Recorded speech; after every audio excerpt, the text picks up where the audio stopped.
NDCs came about as a result of some decisions that were taken, right? And in the NDCs, we have a target, right? Like in Ghana, for example, our target is to be able to reduce 64 million tons equivalents of CO2 by 2030. That's the goal. Yeah. And that goal that we have, that is where we find ways to achieve the goal, which carbon market features in that goal. And through carbon markets, we've been able to unlock finances. We've been able to also empower youth. We've been able to get people to get employment from it.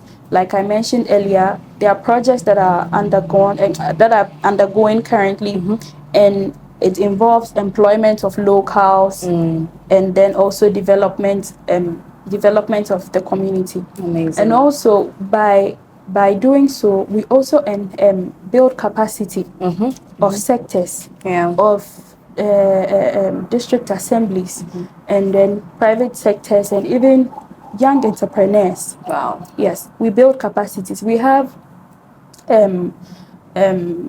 what's the name? We have workshops that we organize for these people to be able to appreciate the goal that we have as a country. Because for the sectors, for example, in achieving the 64 million ton goal, we look at some sectors that emit a lot. So for example, the energy, we look at agriculture and all that. So we come together with these stakeholders, explain to them the goal of the 2030 target, which is to reduce 64 million tons. And we discuss about how we can get data. Because all of this that we are doing, we need data. Data to be able to report, which I told you earlier that it's our mandate to report to the UNFCCC. And it's as a result of this reporting that we can unlock finances. Exactly. To support this initiative. Support the initiative, but also to support Ghana at large. Because when the money comes, it serves as revenue to the country. It's used for development process.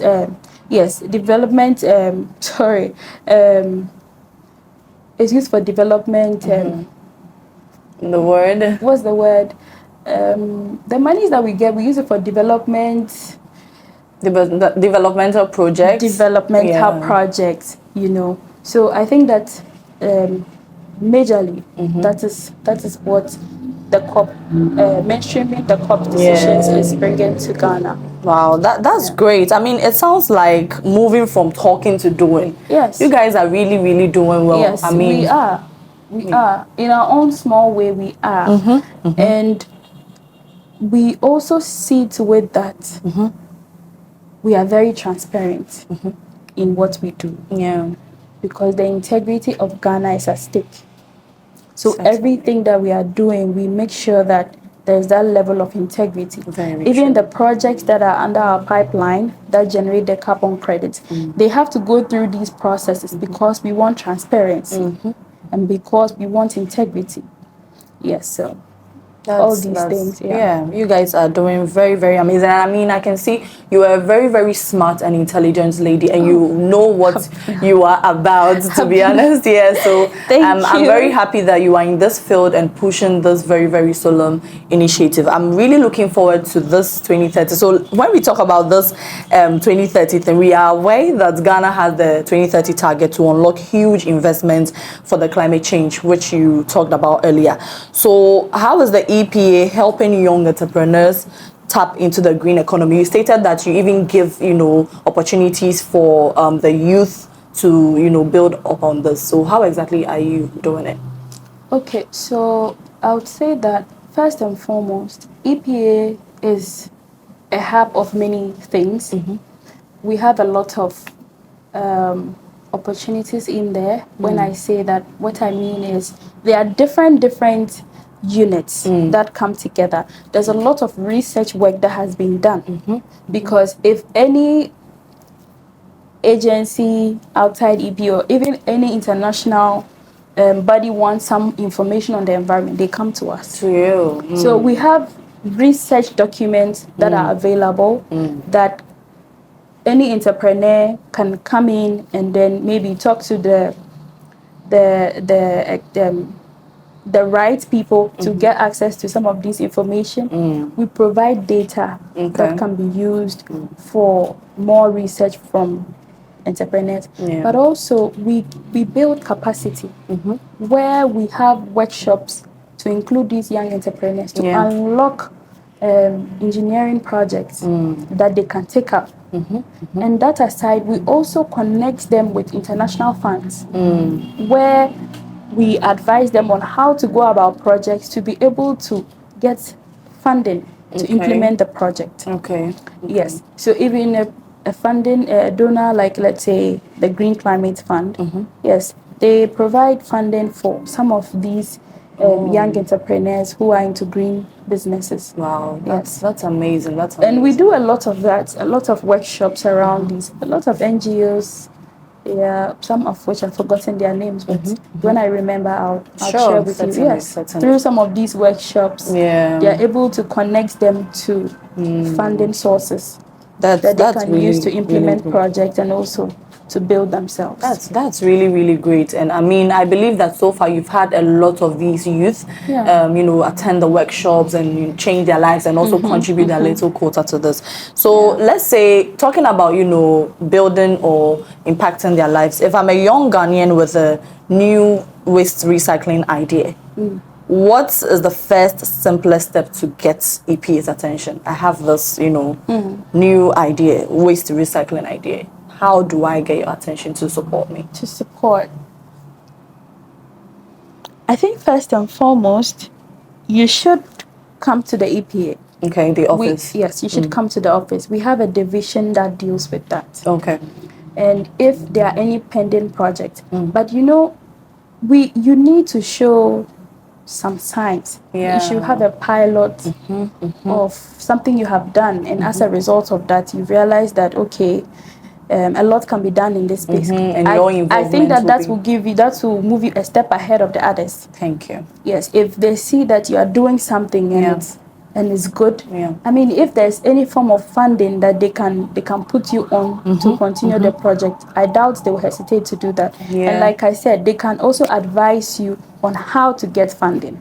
Thank you. Thank you. Yeah. Because when you look at you're talking about waste recycling, right? Yes, waste recycling. Waste recycling is actually one of the things we are looking at heavily as a country. And maybe we have other companies that are into waste recycling. EPA can as well link you to them directly to see how best they can be of support to you. I mean, I really agree with what you stated, because as we stated earlier, we are moving from just policy to action. So yes, coming on board as a young Ghanaian with such an idea, I should be able to have already taken some actions to, you know, boost your interest. So yeah, definitely, I totally agree with this. So let's do a fast-paced lightning round. I mean, this is just a warm-up to recap everything because of time. So what's EPA's goal by 2027? We know you have the, you know, the broader goal to achieve in 2030, but let's look at the immediate. So far, what are some of the baby steps you are taking aside? You know, what are you already doing? I mean, when it comes to adaptation and mitigation as well. Yes. So currently we have the national adaptation plans, which is already ready, and it's supposed to roll out soon, which I'm assuming by 2027 it should roll out. And also currently with mitigation, the goal is the main aim, the 2030 goal, how to get to the 64, how to reduce the 64 million tons of CO2 equivalents by 2030. So all our attention is geared towards that. That's why we are very particular about the projects on the ground, because these projects are supposed to be a stepping stone to that. Right? And also there are certain initiatives that the government of Ghana is also doing. You see. Just to talk a little about that. So the target that we have as a country has been divided into two. We have the conditional and the unconditional measures, where conditional here means that it's going to take place with a condition. Okay. That is with the aid of the carbon market finance, the carbon market finance that we'll get. Okay. But then the unconditional means that with or without that, it's going to happen. So that is what the government of Ghana is doing. Oh, okay. So without the massive investment, even there is at least a step that you are supposed to achieve. Yes, as a country, we are not going to achieve everything through carbon market mechanism. The government of Ghana is equally doing their bit. We have these RED Plus projects. I think cocoa is on cocoa, and then shea butter that the government is doing on his own. But the majority of the measures are being done by the the carbon market mechanism. Yes. So, okay. Yes, that's what we are doing. We are looking forward to being able to implement fully projects on the ground by 2027. Perfect. And even as we speak, we have a project in our pipeline that has been able to issue credits. Oh. Last year, we were able to sell about over 11,000 million tons of CO2. That's a lot. Yes, through clean cooking.